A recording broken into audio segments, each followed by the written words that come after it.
All right, good evening, family. We are going to pick up in Matthew tonight. Getting a late start. Figured I'd go ahead and put the kids to bed because, um, like I said in my video this morning, I had to make it a short one. I had a lot to do today, kind of a long day at work. So I had to kind of squish our reading into a 15-minute segment, and so I only could squeeze two chapters in there. So, we're going to read 4 tonight out of Matthew instead of 3, which I know I kind of bounce 3 to 4 anyways, but um, on the late nights I try to do 3. I promised you guys 4, and we're going to honor that. And we're going to have a good time doing it. So, we're going to be reading Matthew chapters 20 to 23. Tomorrow, we're going to pick up in Matthew 24. It's actually one of my favorite chapters of Matthew. 24 is Jesus talks of the end times and a little bit on what that'll look like for us. And I just really find it interesting, and I find it quite relevant, honestly, in today's time.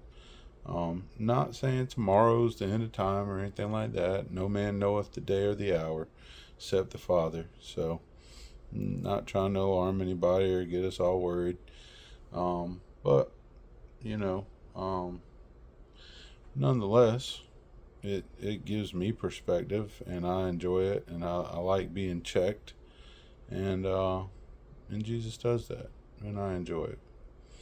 So, we got a lot to read. Without further ado, we're going to get into it.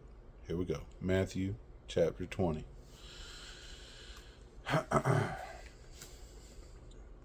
For the kingdom of heaven is like unto a man that is an householder, which went out early in the morning to hire laborers into his vineyard.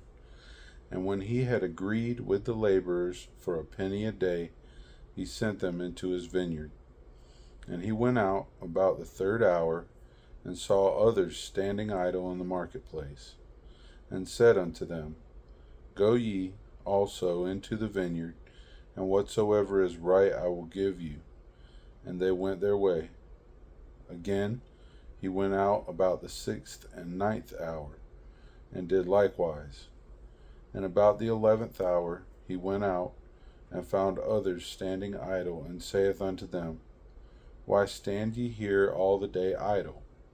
They say unto him, Because no man hath hired us. He saith unto them, Go ye also into the vineyard, and whatsoever is right, that shall ye receive.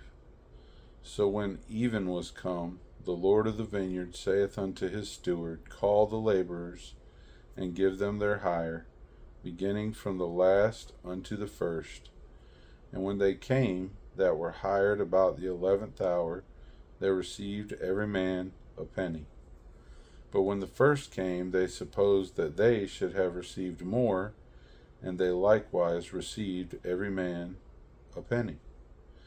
And when they had received it, they murmured against the goodman of the house, saying, These last have wrought but 1 hour, and thou hast made them equal unto us, which have borne the burden and heat of the day. But he answered one of them, and said, Friend, I do thee no wrong. Didst not thou agree with me for a penny? Take that thine is, and go thy way.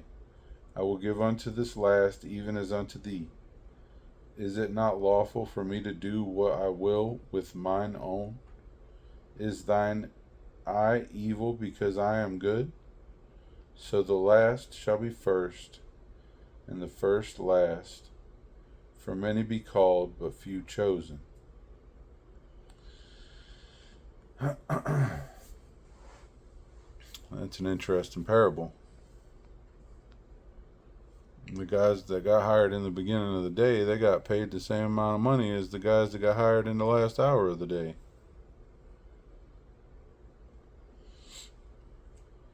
I guess the way Jesus sees it is he's just happy that somebody came to do the work. And he appreciates the people that worked all day, And he appreciates the people that came and worked even in the last hour, because he knew that they needed it. And he needed the laborers to reap the harvest. I'd be interested to hear other people's take on this. I feel like there's a lot more understanding to be had here. On we go.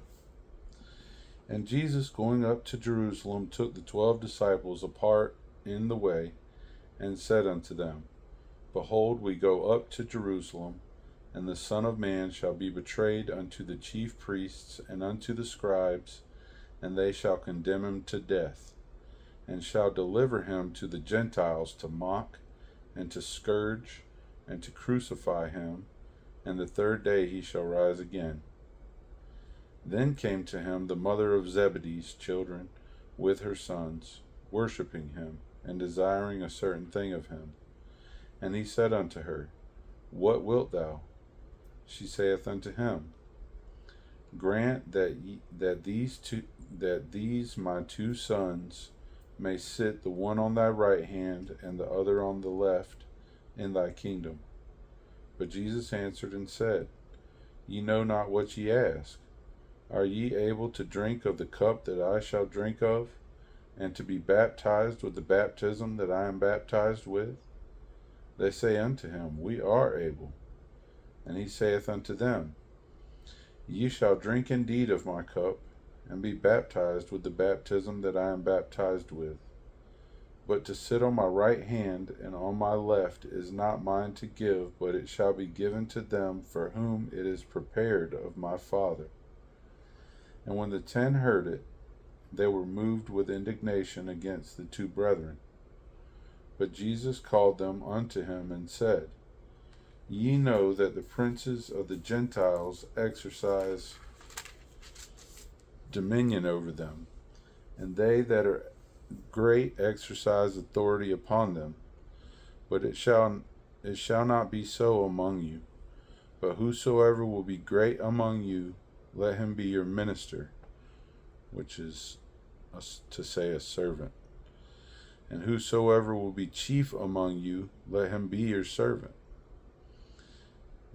which would be a slave, essentially.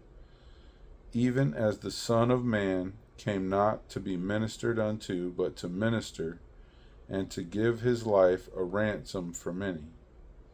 And as they departed from Jericho, a great multitude followed him. And behold, 2 blind men sitting by the wayside, when they heard that Jesus passed by, cried out, saying, Have mercy on us, O Lord, thou Son of David. And the multitude rebuked them, because they should hold their peace. But they cried the more, saying, Have mercy on us, O Lord, thou Son of David. And Jesus stood still and called them, and said, What will ye that I shall do unto you?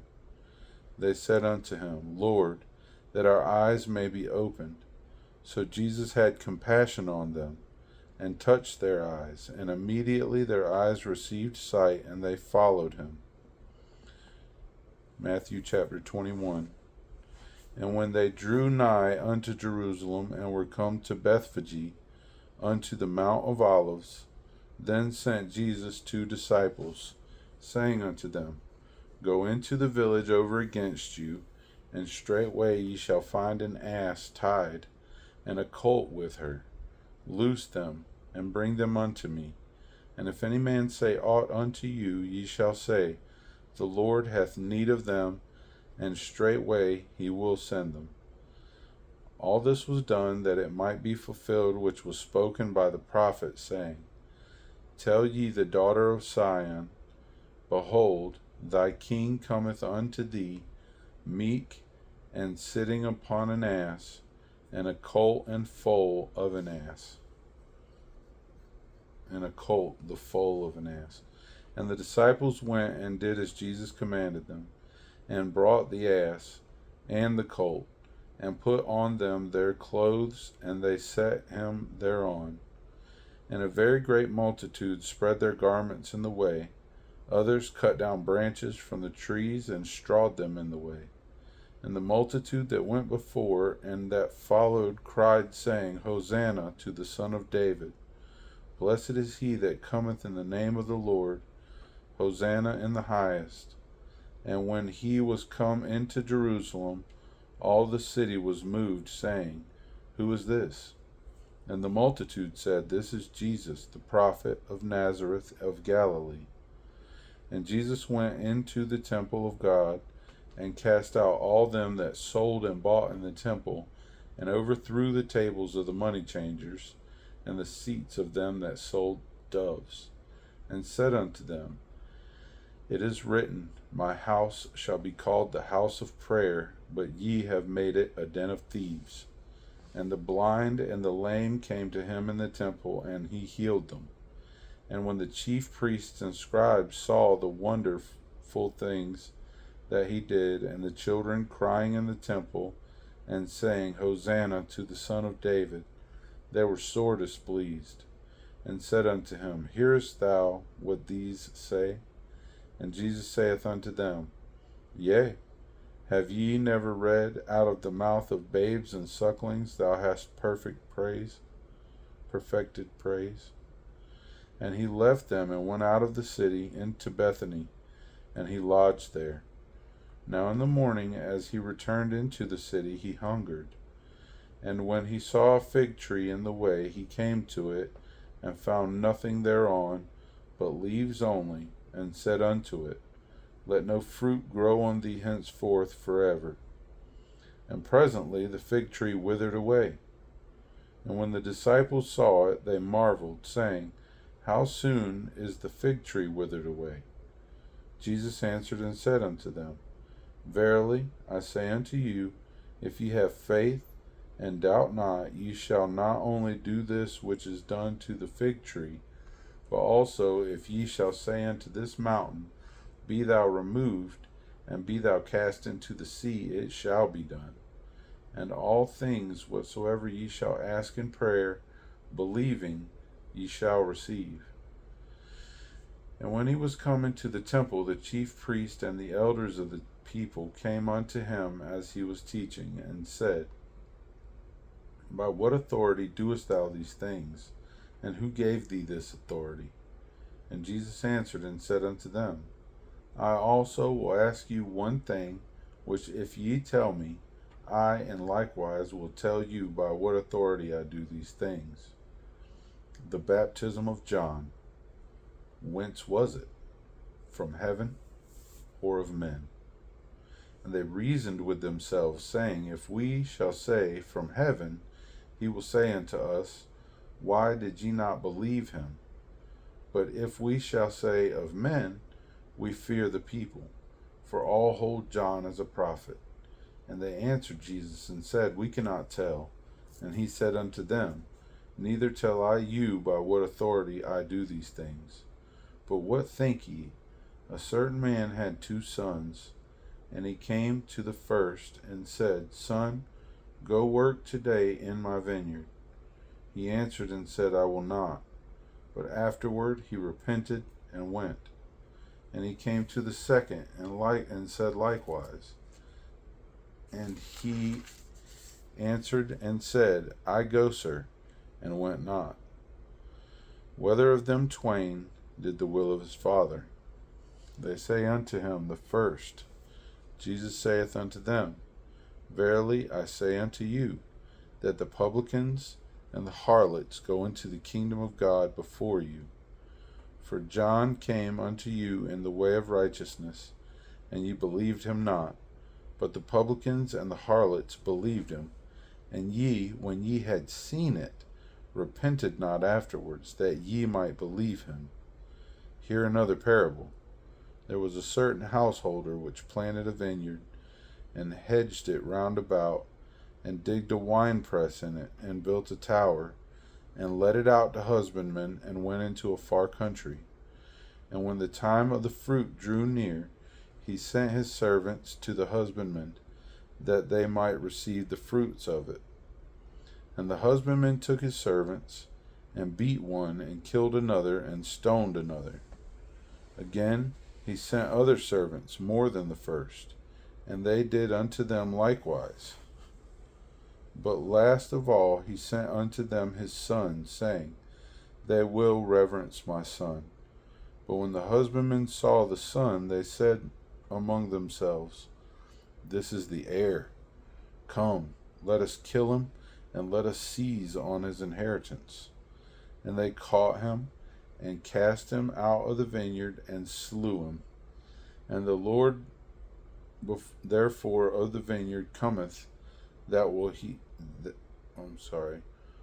will he do unto those husbandmen? They say unto him, He will miserably destroy those wicked men, and will let out his vineyard unto other husbandmen, which shall render him the fruits in their season. Husbandmen are farmers, just to clarify. Jesus saith unto them, Did ye never read in the Scriptures, the stone which the builder rejected, the same is become the head of the corner? This is the Lord's doing, and it is marvelous in our eyes. Therefore say I unto you, the kingdom of God shall be taken from you, and given to a nation bringing forth the fruits thereof. And whosoever shall fall on this stone shall be broken, but on whomsoever it shall fall, it will grind him to powder. And when the chief priests and Pharisees had heard his parables, they perceived that he spake of them. But when they sought to lay hands on him, they feared the multitude, because they took him for a prophet. Matthew 22.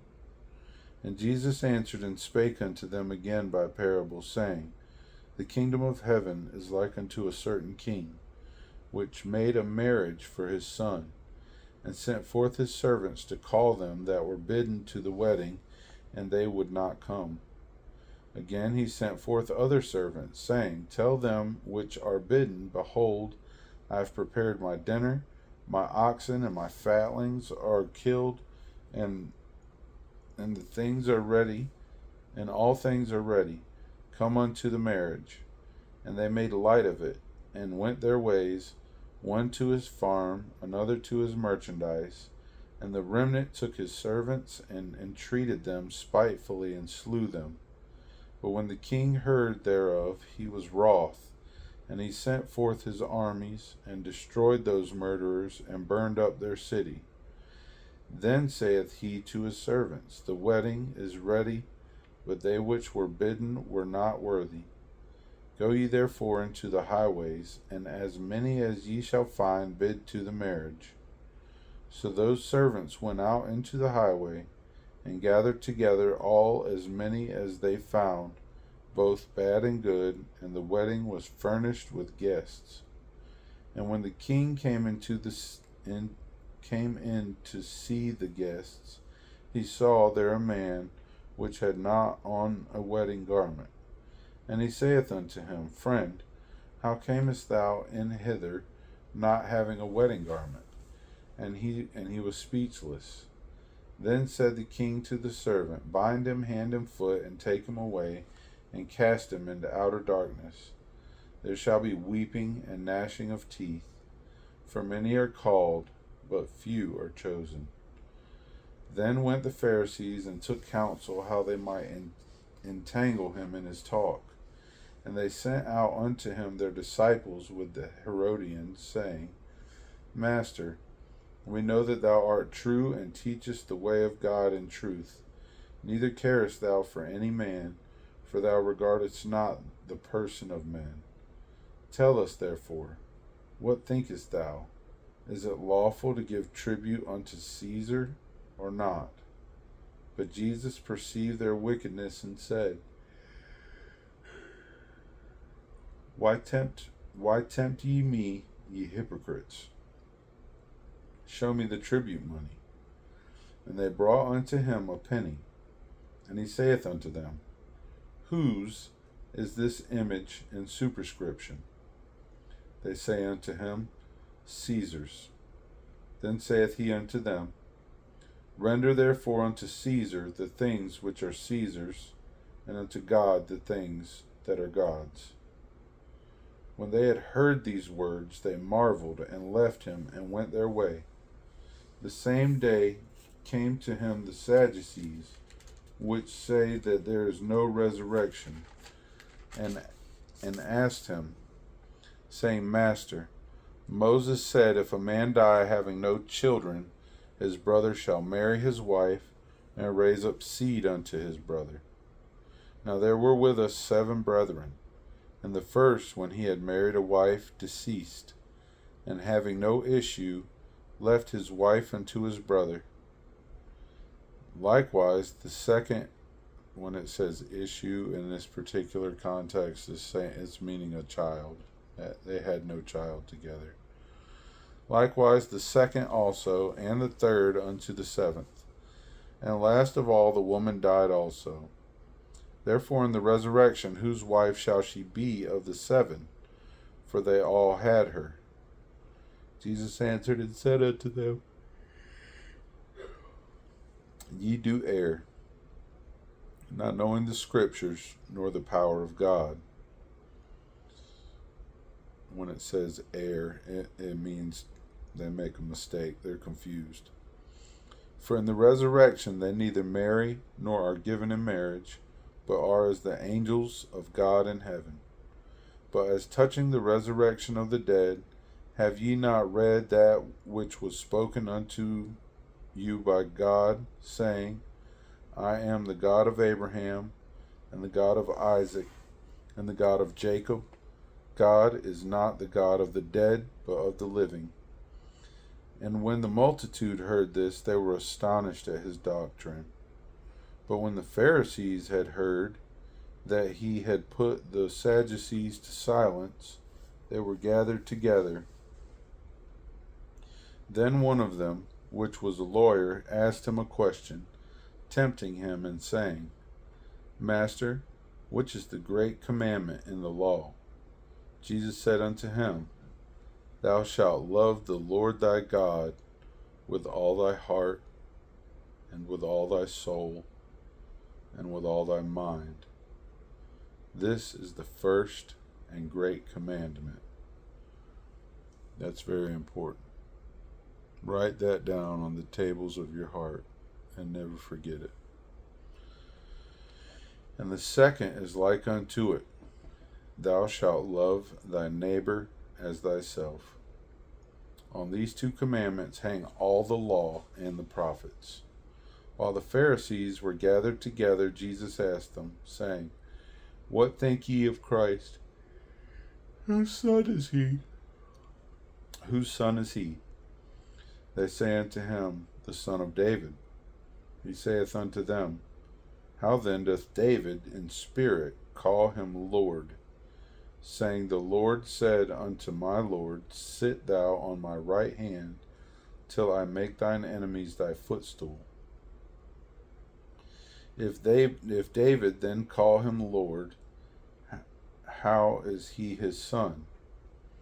And no man was able to answer him a word, neither durst any man from that day forth ask him any more questions. Jesus got the wisdom. He's got all the answers, and they could not trick him or confuse him in any way. Period. How about that? Man, I bet you he'd be a killer chess player. You'd never beat him. Here we go. Let's wrap it up. We're going to close with Matthew 23. Then spake Jesus to the multitude and to his disciples, saying, The scribes and the Pharisees sit in Moses' seat. All therefore whatsoever they bid you observe, that observe and do. But do not ye after their works, for they say and do not. For they bind very heavy burdens and grievous to be borne. For they bind heavy burdens and grievous to be borne, and lay them on men's shoulders, but they themselves will not move them with one of their fingers. But all their works they do for to be seen of men. They make broad their phylacteries. Okay, I didn't know this either. I'm just going to share this with you. Apparently, phylacteries would be a box containing the law of Moses. Alright, so they make broad their phylacteries and enlarge the borders of their garments, and love the uppermost rooms at feasts and the chief seats in the synagogue, and greetings in the markets, and to be called of men Rabbi, Rabbi, meaning teacher. But be not ye called Rabbi, for one is your master, even Christ, and all ye are brethren. And call no man your father upon the earth, for one is your Father, which is in heaven. Neither be ye called masters, for one is your master, even Christ. But he that is greatest among you shall be your servant, and whosoever shall exalt himself shall be abased, meaning humbled. And he that shall humble himself shall be exalted. But woe unto you, scribes and Pharisees, hypocrites! For ye shut up the kingdom of heaven against men. For ye neither go in yourselves, neither suffer ye them that are entering to go in. Woe unto you, scribes and Pharisees, hypocrites! For ye devour widows' houses, and for a pretense make long prayer. Therefore ye shall receive the greater damnation. Woe unto you, scribes and Pharisees, hypocrites! For ye compass sea and land to make one proselyte, and when he is made, yet make him twofold more the child of hell than yourselves. Woe unto you, ye blind guides, which say, Whosoever shall swear by the temple, it is nothing, but whosoever shall swear by the gold of the temple, he is a debtor. Ye fools and blind, for whether is greater, the gold or the temple that sanctifieth the gold? And whosoever shall swear by the altar, it is nothing, but whosoever sweareth by the gift that is upon it, he is guilty.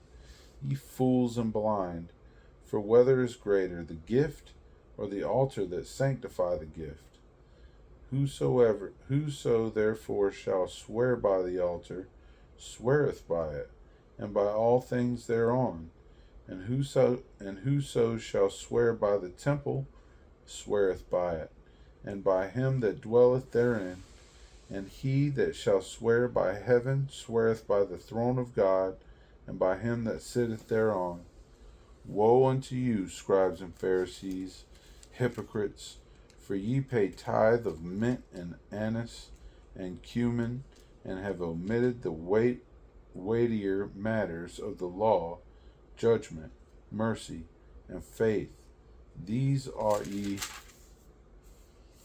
to have done, and not to leave the other undone. Ye blind guides, which strain at a gnat and swallow a camel. Woe unto you, scribes and Pharisees, hypocrites! For ye make clean the outside of the cup and of the platter, but within they are full of extortions and excess.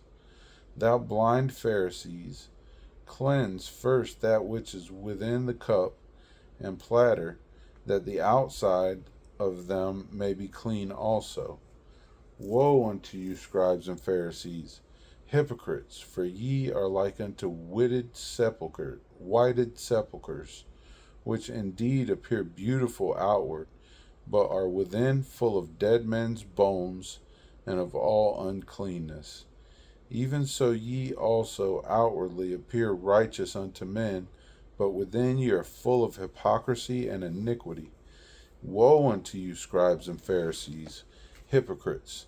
Because ye build the tombs of the prophets, and garnish the sepulchres of the righteous, and say, If we had been in the days of our fathers, we would not have been partakers with them in the blood of the prophets. Wherefore ye be witnesses, unto yourselves, that ye are the children of them which killed the prophets. Fill ye up when the measure of your father. Fill ye up then the measure of your fathers. Ye serpents, ye generation of vipers, how can ye escape the damnation of hell? Wherefore, behold, I send unto you prophets and wise men and scribes, and some of them ye shall kill and crucify, and some of them shall be scourged in your synagogues, and persecute them from city to city, that upon you may come all the righteous blood shed upon the earth, from the blood of righteous Abel unto the blood of Zacharias, son of Barachias, whom ye slew between the temple and the altar. Verily I say unto you, all these things shall come upon this generation. O Jerusalem, Jerusalem, thou that killest the prophets, and stonest them which are sent unto thee, how often would I have gathered thy children together, even as a hen gathereth her chickens under her wings, and ye would not. Behold, your house is left unto you desolate. For I say unto you, ye shall not see me henceforth, till ye shall say, Blessed is he that cometh in the name of the Lord. Well, they just got chewed out by Jesus. And they deserved it. They always deserve it. Because they're always questioning him. They're always doubting him. They're trying to betray him. And it's all for their own reputation, because they know Jesus is who he is.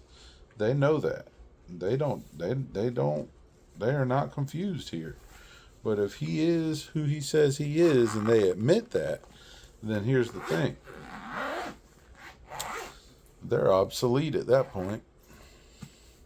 That means all their pomp and money and comfort and fame and fortune and everything that they got goes away.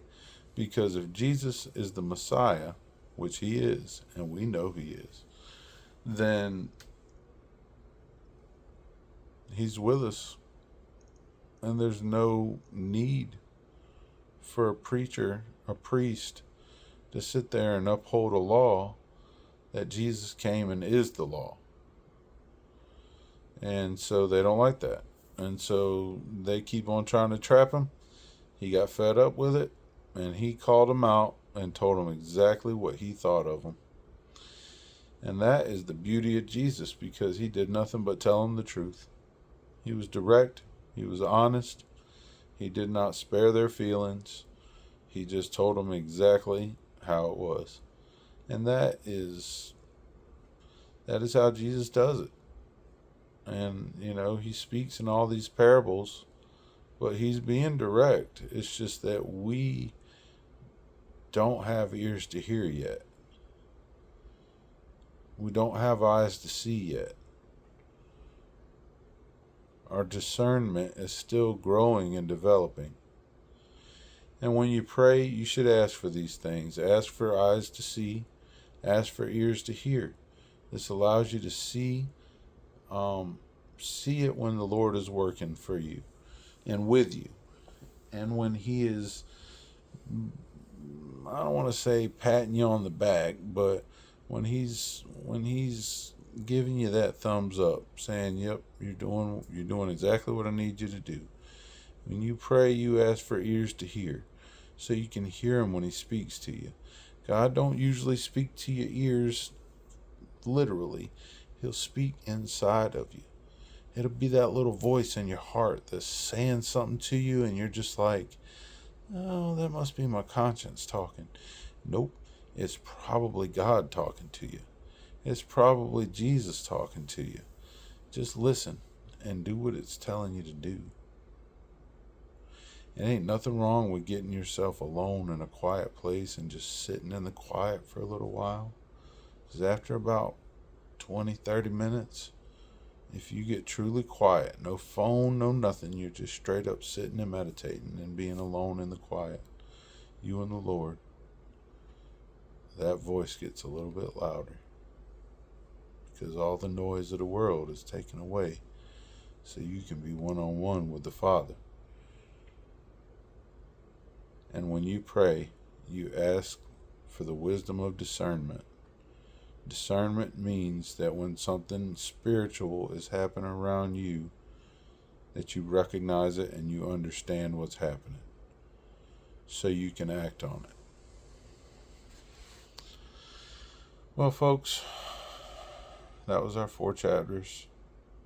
I hope you enjoyed it. That was some good reading right there. There was a lot of Jesus talking right in those 4 chapters. And there's a lot more to go. We're getting pretty close to the end of Matthew, and in the New Testament edition of Scriptures with a Sinner, we're getting pretty close to the end of Genesis in the Old Testament reading in the morning. I've enjoyed it. This has helped me get into my Bible more. I bring you all these 2 videos a day, and when I have extra time that I can squeeze into it, when I'm not running myself to death, being busy doing this or that, I actually usually do a reading of my own, where I'm actually reading again cover to cover. Right now I'm in the back half of Numbers myself. I'm enjoying that. It's pretty good. We're about to come into the promised land here in a few minutes, or a few chapters, into Numbers, into the beginning of Joshua, and we're gonna go to war with the giants and the sons of Anak, and knock down the walls of Jericho and all the things. Man, it's a good old time. I love reading the Bible, and I've really enjoyed getting into the Bible more, being able to read it more personally. I enjoy bringing it to you guys and putting the words of God in your ears and the words of Jesus Christ in your ears, and letting you have that word also. I hope it helps, guys. I really do. And like I said, I don't know who out there does not have a Bible.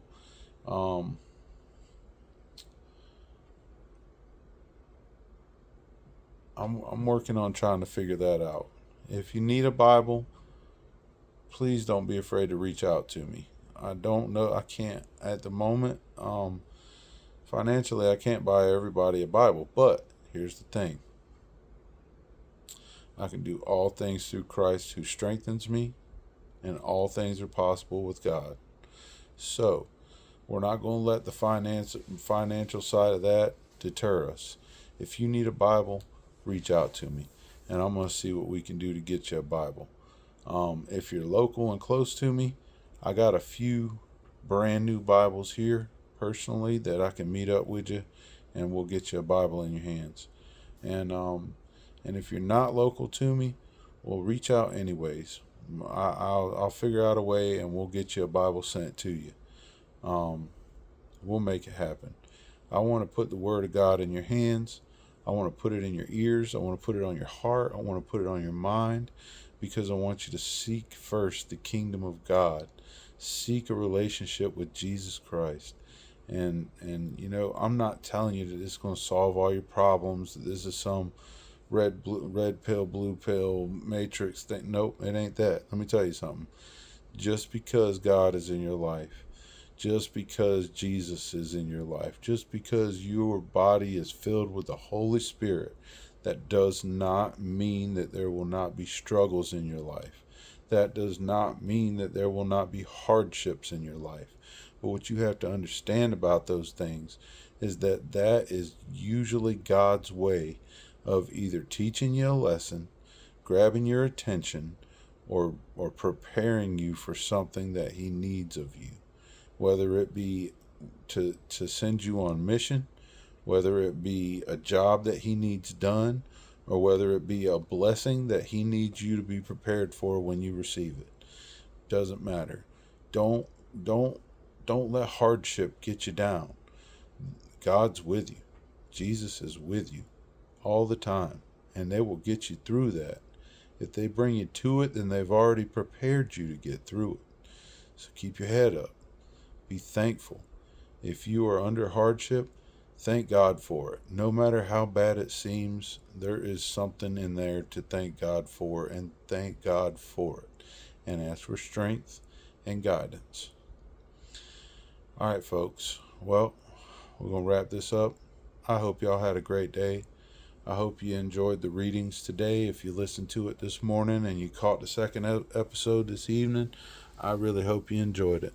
I enjoyed it, and I'm going to enjoy it tomorrow too when I bring it to you again. And we'll hear some more of the word. We'll learn a little more of the word, and we're going to enjoy it and have a great day. I love you guys. Y'all sleep well. Have a great night. God be with you. And I will see you tomorrow.